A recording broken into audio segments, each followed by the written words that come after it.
अब आराम से चर्चा करेंगे पूरी की पूरी बजट के ऊपर। बजट मोस्ट इंपोर्टेंट है, आपके एग्जाम्स में हो सकता है बजट से करंट के क्वेश्चंस नहीं आए, बहुत कम आए, लेकिन जो इसका बैकग्राउंड डेटा है वहां से कंफर्म है वनडे एग्जाम्स में क्वेश्चन आते ही आते हैं।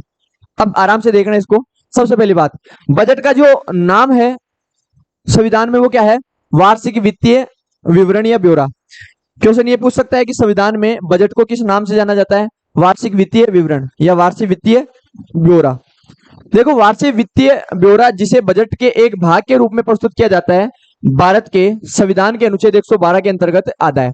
सीधा क्वेश्चन आ सकता है कि जो बजट है, बजट का उल्लेख संविधान के किस अनुच्छेद में है? 112 में। आर्टिकल 112 में बजट का उल्लेख है।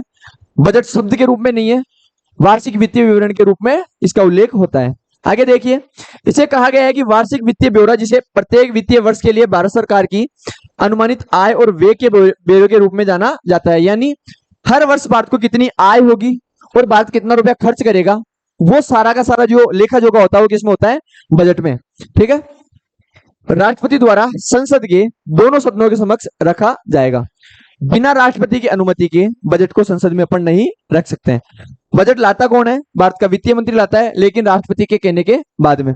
आगे देखिए, रिकॉर्ड में चालू वित्तीय वर्ष के लिए सरकार की प्राप्तियां और परिपक्व पूर्व वित्तीय वर्ष और बजट वर्ष तीन अलग अलग हिस्सों में शामिल होते हैं। अब यहाँ पे तीन चीजें बोली इसमें। भारत की प्राप्तियां थोड़ा सा टेक्निकल शब्द है कि भारत को कितनी आय प्राप्त हुई, कितना खर्च करेगा पहले वाले वर्ष में, वो किस में आएगा? आर्थिक सर्वेक्षण में, इकोनॉमिक सर्वे में। आने वाले समय में भारत 2, 4, 5, 10,000 करोड़ जितने भी करोड़ रुपए खर्च करेगा और जितना भारत को प्राप्त होगा वो किस में आएगा? बजट में, आने वाले ईयर का। यानी अगला जो एक साल आएगा उसका जो पूरा का पूरा रोड मैप होता है वो बजट में आता है, और चला गया जो वर्ष है उसका पूरा का पूरा जो रोड मैप होता है वो किस में होता है? आर्थिक सर्वेक्षण में। ठीक है, इकोनॉमिक सर्वे में। तो ये दो चीजें ध्यान रखना। आगे चलता हूं थोड़ा सा, देखिए संविधान के अनुच्छेद 112 के अनुसार एक वर्ष के केंद्रीय बजट को वार्षिक वित्तीय विवरण, एनुअल फाइनेंशियल स्टेटमेंट कहा जाता है। समझ में आ गया? यानी 112 में बजट को क्या कहा गया है? वार्षिक वित्तीय विवरण। आगे देखिए, यह एक वित्तीय वर्ष में सरकार की अनुमानित प्राप्तियां और व्यय का विवरण है। समझ गए? यानी सरकार कितने रुपए खर्च करेगी, कितने रुपए प्राप्त करेगी, इसका पूरा का पूरा विवरण किसमें होता है? बजट में। देखो, जो सरकार का चालू वित्तीय वर्ष है वो 1 अप्रैल से शुरू होता है, 31 मार्च तक समाप्त हो जाता है। देखो, पहले क्या था? सरकार और आरबीआई दो होते हैं, दोनों का वित्तीय वर्ष अलग अलग होता था। लेकिन वर्तमान में सरकार और आरबीआई, यानी क्वेश्चन पूछ ले कि सरकार का और आरबीआई का दोनों का जो वित्तीय वर्ष है वो कब शुरू होता है? 1 अप्रैल को शुरू होता है और 31 मार्च तक चलता है। आपने शब्द सुने होंगे, मार्च क्लोजिंग।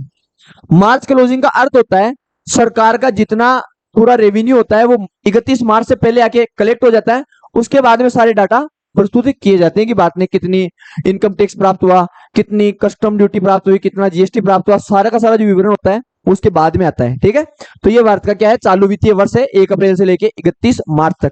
आप प्रीवियस ईयर क्वेश्चन उठा के देख लेना, एसएससी, रेलवे, बैंकिंग, किसी के भी ये क्वेश्चन आए हुए हैं कि सरकार का और आरबीआई का वित्तीय वर्ष क्या रहा है, बजट किसे कहते हैं, बजट का उल्लेख किस अनुच्छेद में है। ठीक है, 112 में।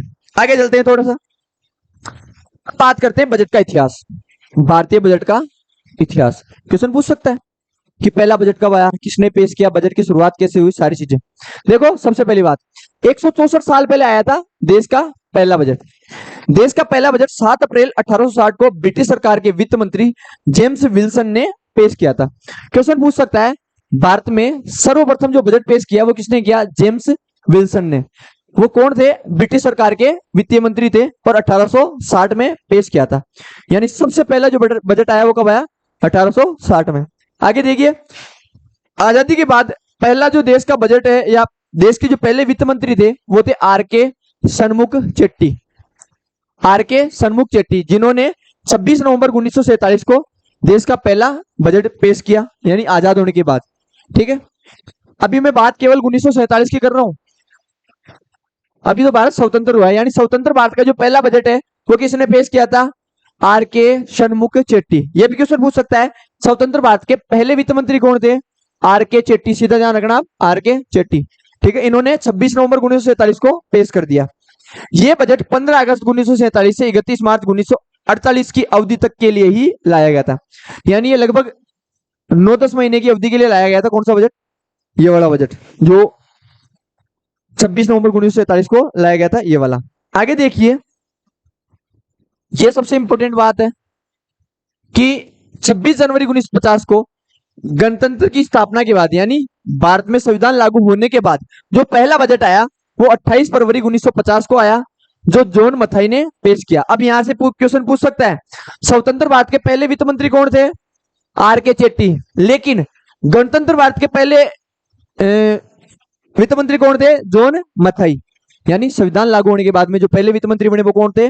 जॉन मथाई। इन्होंने पहला बजट पेश किया कब? 28 फरवरी 1950 को। इसी के बाद में फरवरी में बजट पेश करने की शुरुआत हो गई।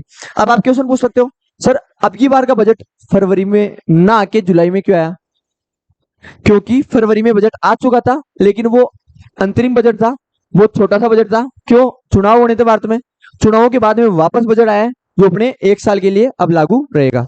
ठीक है, ये पूरी की पूरी बात ध्यान रखना कि 26 जनवरी 1950 को गणतंत्र की स्थापना के बाद में पहला बजट किसने पेश किया? जॉन मथाई ने। स्वतंत्रता के बाद पहला बजट आर के चेट्टी ने। ठीक है, और भारत का जो पहला बजट है वो किसने पेश किया था? 1860 में जेम्स विल्सन ने। ये बजट के इतिहास के ऊपर कुछ चर्चा थी। आगे चलते हैं, 2024 के बजट के ऊपर भी चर्चा करेंगे थोड़ी सी। आ जाओ भाई, बजट और संवैधानिक प्रावधान। अब जो अपन ने अभी उसमें पढ़ा है वो पूरी की पूरी बात इधर है कि स्वतंत्रता के बाद भारत का पहला केंद्रीय बजट 26 नवंबर 1947 को आर के षणमुख चेट्टी द्वारा प्रस्तुत किया गया था। पूर्व प्रधानमंत्री मोरारजी देसाई के नाम भारतीय वित्त मंत्रियों में सबसे ज्यादा बजट पेश करने का रिकॉर्ड है। क्वेश्चन ये भी आ सकता है कि किस वित्तीय मंत्री के पास सबसे ज्यादा बार बजट पेश करने का रिकॉर्ड है? वो कौन है? मोरारजी देसाई। इन्होंने प्रधानमंत्री जवाहरलाल नेहरू और लाल बहादुर शास्त्री के अधीन काम किया और अपने कार्यकाल के दौरान कुल 10 बार बजट पेश किया है। कितने बार? 10 बार। लेकिन ये लगातार पेश नहीं किया। अब यहां से क्वेश्चन आ सकता है कि लगातार सबसे ज्यादा बार बजट पेश करने का जो रिकॉर्ड है वो किसके नाम है? निर्मला सीतारमण। लगातार 7 बार बजट जो पेश करने का जो रिकॉर्ड है वो किसके नाम हो गया है? निर्मला सीतारमण। तो यहां से क्वेश्चन पूछ सकता है कि सर्वाधिक बार लगातार बजट पेश करने का रिकॉर्ड किसने बनाया है? निर्मला सीतारमण ने। और वैसे टोटल 10 बार किसने पेश किया है? मोरारजी देसाई ने। आगे देखिए, निर्मला सीतारमण ने 1 फरवरी 2020 को सबसे लंबा बजट भाषण दिया जो कि 2 घंटे 40 मिनट तक चला है। क्वेश्चन पूछ सकता है, अब तक किस वित्तीय मंत्री ने सबसे लंबा बजट भाषण दिया है? वो किसने दिया है? निर्मला सीतारमण ने। आगे देखिए, 1977 में ही हीरूभाई मूलजी भाई पटेल का अंतरिम बजट भाषण सबसे छोटा था जिसमें केवल 800 शब्द थे। इस वित्तीय मंत्री ने सबसे छोटा बजट भाषण दिया था जिसमें केवल 800 शब्द थे 1977 में। आगे चलते हैं। अब कोई बता सकता है कमेंट बॉक्स में कि 1977 में प्रधानमंत्री कौन थे? जनता दल की सरकार थी और प्रधानमंत्री कौन थे? आप कमेंट बॉक्स में बताना कि प्रधानमंत्री कौन थे। आगे चलते हैं, देखिए अंतिम बात, वित्त मंत्री निर्मला सीतारमण मंगलवार 23 जुलाई को वित्त वर्ष 2024-25 के लिए लगातार 7वां बजट पेश करने का इतिहास रचने जा रही है। इन्होंने इतिहास रच दिया है, लगातार 7वां बजट। लगातार 7 बार। आज तक भारत के किसी भी वित्तीय मंत्री ने बजट नहीं रखा है निर्मला सीतारमण के अलावा। आगे देखिए, इसी तरह पूर्व प्रधानमंत्री मोरारजी देसाई के रिकॉर्ड को पीछे छोड़ देगी। इन्होंने मोरारजी देसाई के लगातार बजट पेश करने के रिकॉर्ड को तोड़ दिया है। किसने रखा है? निर्मला सीतारमण ने। देखिए अब थोड़ा सा आगे चलते हैं। अब बात करते हैं अब की बार वाले यानी बजट 2024-25 की। यहां से क्या क्या क्वेश्चन बन सकते हैं इस स्लाइड से? सबसे पहला क्वेश्चन बन सकता है कि बजट 2024 में किस मंत्रालय को सबसे ज्यादा पैसा आवंटित किया गया? रक्षा मंत्रालय को 6.2 लाख करोड़। इसके बाद में सड़क और परिवहन मंत्रालय को 2.78 लाख करोड़। रेल मंत्रालय को 2.55 लाख करोड़। इधर आएगा उपभोक्ता मामले, खाद्य और सार्वजनिक वितरण मंत्रालय को 2.13 लाख करोड़। गृह मंत्रालय को 2.3 लाख करोड़। ग्रामीण विकास मंत्रालय को 1.77 लाख करोड़। संचार मंत्रालय को 1.37 लाख करोड़। रसायन एवं उर्वरक मंत्रालय को 1.68 लाख करोड़ और कृषि एवं कल्याण मंत्रालय को 1.27 लाख करोड़। सबसे कम दिया गया है कृषि एवं कल्याण मंत्रालय को। यह बात की दुर्दशा है कि जिस देश में नदियां हैं, झीलें हैं, तालाब हैं, जिस देश में किसान है, अन्नदाता है, उस देश में हर वर्ष बजट में किसान को सबसे नीचे रखा जाता है। इस बार के बजट में भी किसानों को इतनी कुछ रियायतें नहीं दी गई। बजट में आप देख सकते हो कि किस किस मंत्रालय को कितना पैसा दिया, लेकिन कृषि मंत्रालय को या किसान एवं कल्याण मंत्रालय को मात्र 1.27 लाख करोड़ रुपए ही दिए गए हैं। इतने रुपए की तो किसान के 2-4 साल में फसलें खराब हो जाती है। दुर्दशा है भारत की, तभी तो भारत आगे नहीं बढ़ पा रहा। वह देश जिसमें सब चीजें हैं, पहाड़ हैं, पर्वत हैं, नदियां हैं, झीलें हैं, लोग हैं, विभिन्न धर्मों के लोग हैं, एक साथ रहने वाले लोग हैं, सब चीजें हैं। बस कमी किसकी है? एक अच्छे राजनीतिक तंत्र की, जिसकी वजह से भारत पीछे रह रहा है। देखो इसको कम मिला है। अब भारत ने अब की बार के बजट में सबसे ज्यादा जो पैसा दिया है वो किसको दिया है? रक्षा मंत्रालय को। भाई यहाँ से आइडिया लगा सकते हैं, क्या पता मोदी जी का विचार हो पीओके भारत में वापस मिलाने का। हो सकता है जो कैलाश पर्वत चीन ने छीन लिया था उसको वापस भारत में मिलाने का। अगर भारत सरकार 6 लाख करोड़ रुपए रक्षा मंत्रालय को दे रही है तो कुछ बड़ा सोच के दिया है। यानी इस 6 लाख करोड़ से जो आर्मी है, नेवी है, एयरफोर्स यानी भारत का जो रक्षा क्षेत्र है उस पूरे का डेवलपमेंट किया जाएगा। डिफेंस सेक्टर में ये पूरा का पूरा इन्वेस्टमेंट किया जाएगा। आगे चलते हैं। ये एक मुख्य बातें थी भाई, किस मंत्रालय को कितना बजट आवंटित किया गया है। अब थोड़ी सी चर्चा सबसे मोस्ट इंपोर्टेंट बजट में आपके एग्जाम के लिए, जो एसएससी, रेलवे या वनडे एग्जाम्स होते हैं उनमें जो सबसे मेन इंपोर्टेंट क्वेश्चन आएंगे वो यहां से आएंगे कि कितने रुपए का टैक्स लगाया जाएगा इनकम टैक्स पे। यानी जो आयकर होता है वो किसके ऊपर कितना लगेगा। इधर तो है कमाई, इधर है टैक्स की दर। अगर कोई व्यक्ति 3 लाख रुपए कमाता है उसको 0% टैक्स देना पड़ेगा, यानी नील। यहाँ पे बिल्कुल टैक्स नहीं लगेगा। अगर किसी व्यक्ति की सालाना कमाई 3 लाख से 6 लाख है उसको 5% टैक्स दिया जाएगा। किसी व्यक्ति की सालाना इनकम 6 लाख से 9 लाख है उसको 10%। किसी की 9 से 12 है तो 15%, 12 से 15 लाख है तो 20%, और 15 लाख से अधिक है तो 30% इनकम टैक्स उसके आय के ऊपर लगेगा। यहां से क्वेश्चन बन सकते हैं कि आय कर पे लगने वाले जो टैक्स है उसकी दर कितनी है। ये क्वेश्चन यहां से आ सकते हैं। 3 लाख रुपए तक 0%, 3 से 6 तक 5%, 6 से 9 तक 10%, 9 से 12 तक 15%, 12 से 15 तक 20% और 15 लाख से अधिक 30%। बाकी एक चीज बताऊं, एक प्रावधान है भारत के वित्त मंत्रालय के द्वारा किया गया है जिसमें लगभग 7 लाख तक है ना आपके 0% टैक्स लगता है। 7 लाख यहाँ पे दे रखा स्लेब में, लेकिन जो लगभग 17,000 रुपए का जो टैक्स लगता है ना वो टैक्स माफ हो जाता है एक नियम के द्वारा। इसलिए 7 लाख तक बिल्कुल इनकम टैक्स फ्री होता है।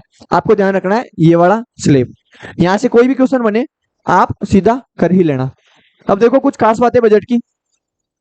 अंतरिम बजट 2024-25 में किसानों के लिए हुई घोषणाएं ये है। फसल कटाई के बाद सरकार पब्लिक और प्राइवेट इन्वेस्टमेंट को प्रमोट करेगा।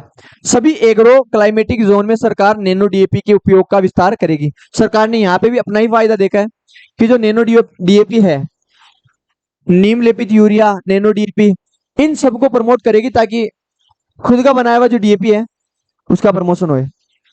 आगे देखिए, ऑयल सीड्स यानी तिलहन में किसानों को आत्मनिर्भर बनाने के लिए आत्मनिर्भर ऑयल सीड्स अभियान के नियम बनाए जाएंगे। क्वेश्चन पूछ सकता है, ये क्वेश्चन पूछ सकता है कि आत्मनिर्भर ऑयल सीड्स अभियान किसके तहत चर्चा में आया? बजट 2024-25 में। ठीक है, आगे देखिए, डेयरी विकास के लिए व्यापक कार्यक्रम बनाया जाएगा। एक्वाकल्चर प्रोडक्टिविटी बढ़ाने, इंपोर्ट दोगुना करने और ज्यादा रोजगार के अवसर पैदा करने के लिए प्रधानमंत्री मत्स्य संपदा योजना में इंप्लीमेंटेशन यानी इसमें बदलाव किया जाएगा। ये भी ध्यान रखना, जो प्रधानमंत्री मत्स्य संपदा योजना है वो किससे संबंधित है? मछली पालन से, एक्वाकल्चर से। ठीक है, 5 इंटीग्रेटेड एक्वा पार्क्स बनाए जाएंगे। अभी ये चर्चा में और आएंगे, डेली रहेंगे, अपन कल भी इसके ऊपर थोड़ा सा चर्चा करेंगे। हाँ देखो, बजट की 5 बड़ी बातें। पहली, नौकरी वालों को 1 लाख रुपए में से कम सैलरी होने पर ईपीएफओ में पहली बार रजिस्टर करने वाले लोगों को 15,000 रुपए की मदद 3 किस्तों में मिलेगी। इसको थोड़ा समझेंगे पर आगे आने वाले दिनों में। एजुकेशन लोन, जिन्हें सरकारी योजनाओं के तहत कोई फायदा नहीं मिल रहा है उन्हें देश भर के संस्थानों में एडमिशन के लिए लोन मिलेगा। यानी अगर कोई किसी बड़े संस्थान में एडमिशन लेना चाहता है, उसकी फीस ज्यादा है तो एजुकेशन लोन ले सकता है। आगे देखिए, लोन का 3% तक पैसा सरकार देगी। यानी 3% सब्सिडी कौन देगी? सरकार। 3% पैसा कौन देगी? सरकार। और बाकी जो बच गया 97% पैसा वो कोई ना कोई बैंक देगा। आगे देखिए, किसान, युवा, महिला और गरीबों के विकास के लिए अलग अलग योजनाओं के जरिए बेनिफिट स्कीम लाई जाएगी। 6 करोड़ किसानों की जानकारी लैंड रजिस्टर पर लाई जाएगी। 5 राज्यों में नए किसान क्रेडिट कार्ड जारी किए जाएंगे। यहाँ पे नाम लिख दिए गए किसानों के लिए, ये दिया गया है, लेकिन कुछ नहीं दिया गया।